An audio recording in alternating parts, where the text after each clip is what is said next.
जैसे ही दरोगा शर्मा सिंह अपनी अकड़ के साथ गली में दाखिल हुआ, सबकी सांसें अटक गईं। लोग समझ गए, आज फिर किसी न किसी की इज्जत और मेहनत का सौदा होने वाला है। दरोगा के साथ उसके 2 कांस्टेबल भी थे। उनकी आंखों में वही पुरानी दहशत थी। दरोगा हर ठेले वाले से पैसे वसूलता, धमकियां देता, औरतों पर गंदी नजर डालता। कोई कुछ बोलने की हिम्मत नहीं करता था। उसी भीड़ में एक गरीब महिला फूल बेच रही थी। उसके कपड़े मैले थे, चेहरा थका हुआ और आंखों में बेबसी साफ झलक रही थी। दरोगा ने आगे बढ़कर उसका ठेला पलट दिया। फूल बिखर गए। महिला गिड़गिड़ाने लगी, साहब, घर में बच्चे भूखे हैं, ये मत कीजिए।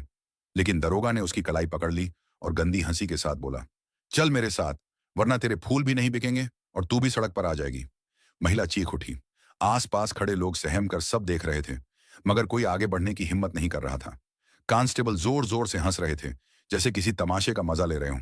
भीड़ में सन्नाटा था, लेकिन सबके दिल में गुस्से की आग जल रही थी। तभी भीड़ के पीछे से एक मजबूत आवाज आई, रुको। सबकी नजरें उधर गईं। वहां खड़ा था कैप्टन अर्जुन वर्मा, आर्मी का जवान, छुट्टियों पर आया हुआ। उसकी आंखों में तेज और चेहरे पर गुस्सा साफ दिख रहा था। अर्जुन ने तेज कदमों से आगे बढ़कर महिला को दरोगा की पकड़ से छुड़ाया और उसके सामने ढाल की तरह खड़ा हो गया। महिला की आंखों में आंसू थे, लेकिन अब उसमें एक उम्मीद की चमक थी। दरोगा अकड़ते हुए बोला, कौन है तू जो हमारे काम में दखल दे रहा है? अर्जुन ने ठंडे स्वर में कहा, मैं वो हूं जो सीमा पर दुश्मनों से लड़ता है और आज इस बाजार में तुझ जैसे गद्दार से लड़ेगा। भीड़ में हलचल मच गई। लोग फुसफुसाने लगे, ये तो फौजी है, अब शायद दरोगा को सबक मिलेगा। दरोगा हंस पड़ा, बहुत बहादुर बन रहा है, यहां कानून मेरा चलता है। उसने कांस्टेबलों को इशारा किया। दोनों आगे बढ़े और अर्जुन को पकड़ने की कोशिश करने लगे, लेकिन अर्जुन ने उनकी पकड़ झटक दी। एक को जोरदार धक्का दिया, जिससे वह ठेले से टकराकर गिर पड़ा।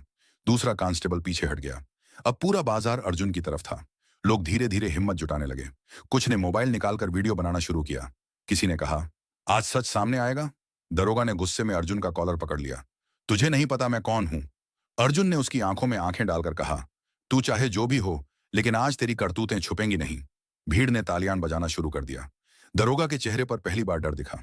महिला जमीन पर गिरे फूल उठाकर अर्जुन के पास आकर खड़ी हो गई। उसकी आंखों से आंसू बह रहे थे, लेकिन होंठों पर एक शब्द निकला, धन्यवाद। अर्जुन ने भीड़ की तरफ मुड़कर कहा, आज चुप रह गए तो कल यह किसी और की मां बहन को तंग करेगा। अब वक्त है कि हम सब मिलकर इसके खिलाफ खड़े हों। बाजार गूंज उठा। हाँ, अब और नहीं। बाजार की उस घटना के बाद पूरा शहर सन्नाटे में डूबा था। लोग दबी जुबान में कहते, वो फौजी अकेला खड़ा हो गया, फिर भी हार नहीं मानी। लेकिन खुले में कोई कुछ कहने की हिम्मत नहीं करता। दरोगा गुप्ता सिंह की पकड़ इतनी मजबूत थी कि उसके डर से दुकानदार तक आधे दाम पर सामान देने को मजबूर रहते।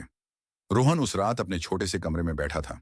सिर पर पट्टी बंधी थी, होंठ फटे हुए थे, लेकिन आंखें जल रही थीं। वह फुसफुसाया, ये हर उस गरीब की लड़ाई है जिसे गुप्ता जैसे लोग रोज अपमानित करते हैं। सुबह सुबह रोहन फिर से निकल पड़ा। इस बार वह थाने नहीं गया, बल्कि सीधे जिला मुख्यालय पहुंचा। दफ्तर के बाहर लंबी लाइन थी। लोग अपने अपने आवेदन लिए खड़े थे। रोहन ने सीना तान कर कहा, मैं सेना से लौटा हूं।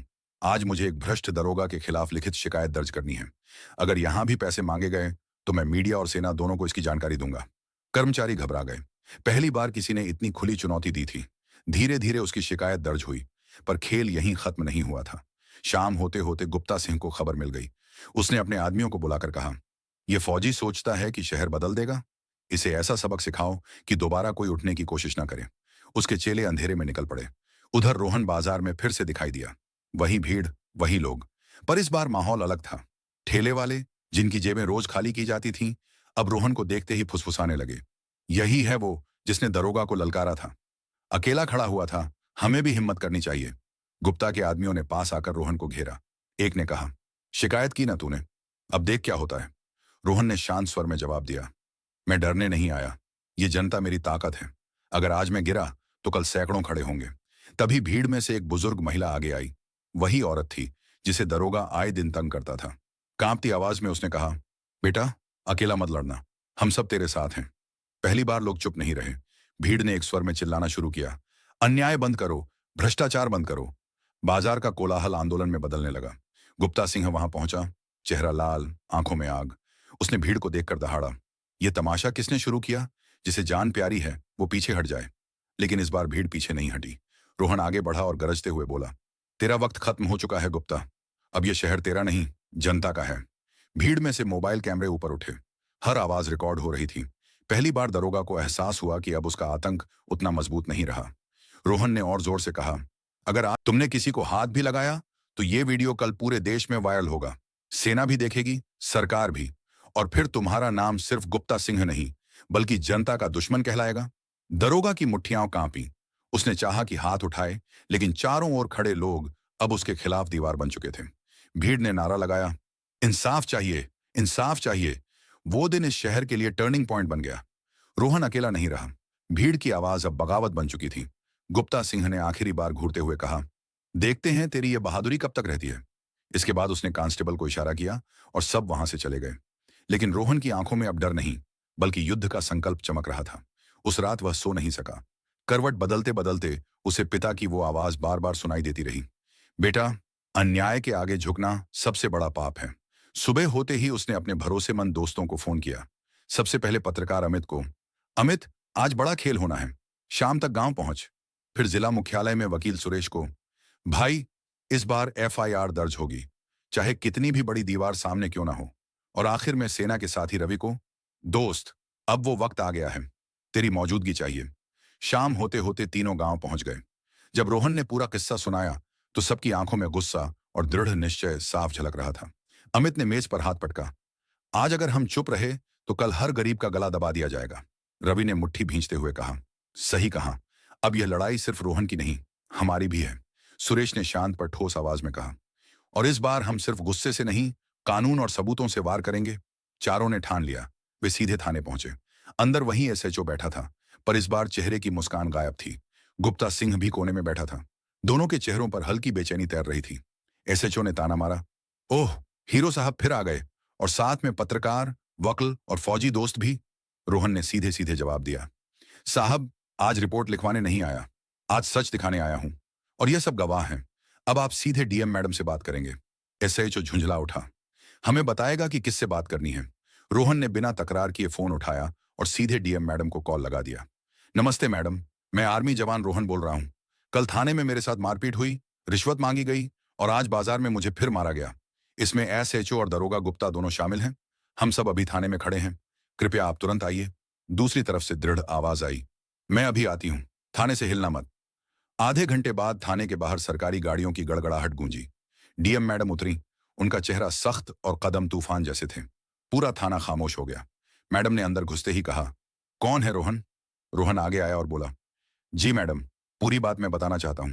डीएम मैडम ने आदेश दिया, शुरुआत से बताओ। रोहन ने गरीब जनता से वसूली, रिश्वतखोरी, बाजार में थप्पड़ और धमकियों तक हर एक घटना क्रमवार सुनाया। सुनते सुनते डीएम मैडम का चेहरा कठोर होता चला गया। उन्होंने अचानक टेबल पर जोर से हाथ मारा और दहाड़ी, ये थाना है या गुंडों का अड्डा? शर्म नहीं आती जनता पर हाथ उठाते हुए? रिश्वतखोरी और मारपीट का लाइसेंस किसने दिया है तुम्हें? गुप्ता सिंह ने कांपते हुए कहा, मैडम, ये सब झूठ है। मैडम ने उसकी बात बीच में काट दी और कहा, झूठ? वीडियो में साफ दिख रहा है कि तुम बाजार में थप्पड़ मार रहे हो। क्या कैमरे भी झूठ बोलेंगे?